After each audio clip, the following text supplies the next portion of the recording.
Friends, நாங்கள் இன்றைக்கி உருண்டை குழம்பு வைக்க போகிறோம். உருண்டை குழம்புக்கு கடலைப்பருப்பு, துவரம்பருப்பு அரை கிளாஸு தண்ணியில் ஊற வச்சுருக்கோம். அப்புறமாயிட்டு சோம்பு, ஜீரகம், அப்புறம் இது வடை மிளகா, இந்த காஞ்ச மிளகா, அப்புறம் ஒரு தக்காளி, பூண்டு, அப்புறம் என்னது சின்ன வெங்காயம் கட் பண்ணி வச்சுருக்கோம். ஓகேவா? அப்புறம் புளி தண்ணியில் நனைய வச்சுருக்கோம். ஒரு மிக்ஸி ஜாரில் போட்டு கொஞ்சம் தண்ணி ரொம்ப விடக்கூடாது, கட்டியாக அரைச்சிக்கணும். இந்த காஞ்ச மிளகா, ஜீரகம், சோம்பு இதெல்லாம் இது கூடவே போட்டு அரைச்சிக்கணும். நம்ம உருண்டை குழம்புக்கு பார்த்திங்களா, எண்ணெய் ஊற்றுனாங்க, அப்புறமா பெருங்காயம் போட்டாங்க, கடுகு, உளுந்தம்பருப்பு, ஜீரகம், புரியுதா, சோம்பு போட்டிருக்காங்க. இப்போ அந்த நல்லா இது என்ன பண்ணுது,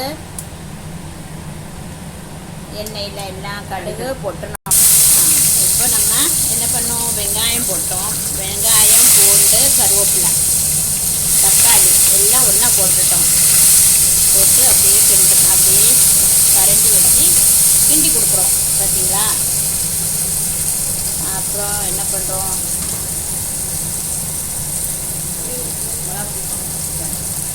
மிளகா பொடி போடணும், அப்புறமா புளி போடணும்,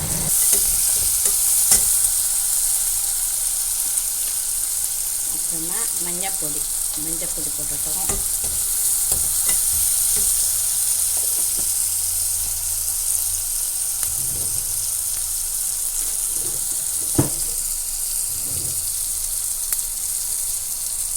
பார்த்தீங்களா? மஞ்சள் பொடி போட்டு வெங்காயம், பூண்டு, கருவேப்பிலை, கடுகு, ஜீரகம், உளுந்தம்பருப்பு, பெருஞ்சீரகம், புளி இப்படி கரைச்சிக்கணும். எங்கள் அக்கா புளி கரைக்கிறாங்க.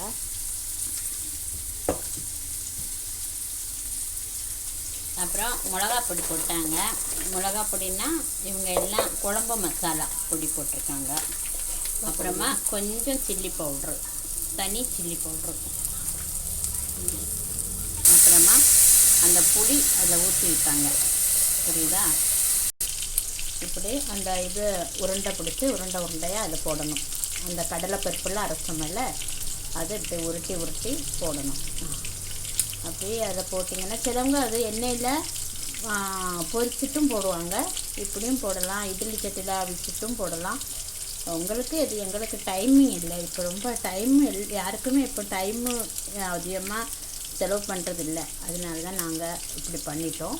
நீங்கள் பண்ணும்போது அந்த மாதிரி ட்ரை பண்ணி பாருங்கள். சரியா? இதுதான் உருண்டை குழம்பு. பார்த்தீங்களா? இப்போ கரண்டி போட்டால் உருண்டை உடஞ்சிரும்.